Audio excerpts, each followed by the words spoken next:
మరి ఆమెకు చూడలేదు అందుకని. Very good. దేవుడి వీరి ప్రమాణాలను ఆశీర్వదించిన పట్టు. ఆమేన్. చూడమ్మా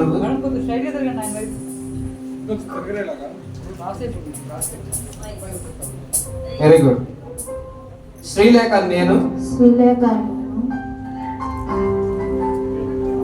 శ్రీలేఖ నేను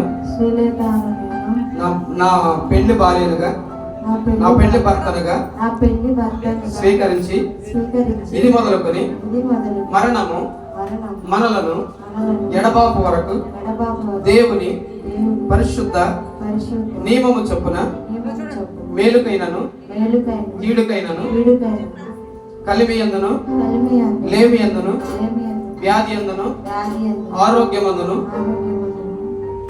నిన్ను ప్రేమించి సంరక్షించి నా జీవిత కాలం అంతయు నీ ఎడల నమ్మకముగా ఉందునని సంఘం ఎదుటను దేవుని ఎదుటను దైవజనుల ఎదుటను ప్రమాణము చేయించున్నాను. ఏం చేసావు? Very good. దేవునికి స్తోత్రం. దేవుడి వీరి ప్రమాణములను దీవించి ఆశీర్వదించును గాక. ఆమేన్. సమయంలో మన మధ్యలో ఉన్నటువంటి దేవుని సేవకులు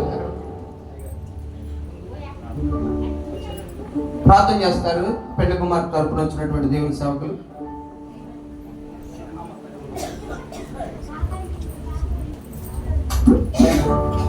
ప్రార్థన చేస్తున్నాం. పరిశుద్ధుడా మహోన్నతుడా దయగల దేవ కృపమేడ నీకు ఉన్నారు. రత్నాకర్ని శ్రీలేఖని ప్రభా మీరు చదపరిచిన విధానం బట్టి స్తోత్రాలు తెలియజేస్తున్నాం. వారు చేసిన ప్రమాణాలు ప్రభా ఇదో సంఘం ఎదుట, సేవకులు ఎదుట, దేవుని ఎదుట, సంఘ పెద్దల ఎదుట, గ్రామస్తుల ఎదుట చేసి ఉండగా ఆ ప్రమాణాల ప్రకారం వారి జీవిత పర్యాంతం వరకు ఇరువురు ప్రభా నమ్మకంగా జీవిస్తూ ముందుకు కొనసాగే కృపను ధన్యతని మీరు అనుగ్రహించమని యేసు నామములో అడుగుతున్నాము తండ్రి. నీ పెళ్లి భార్యనిగా చేసుకోవడానికి శ్రీలంక ఏం తెచ్చావు?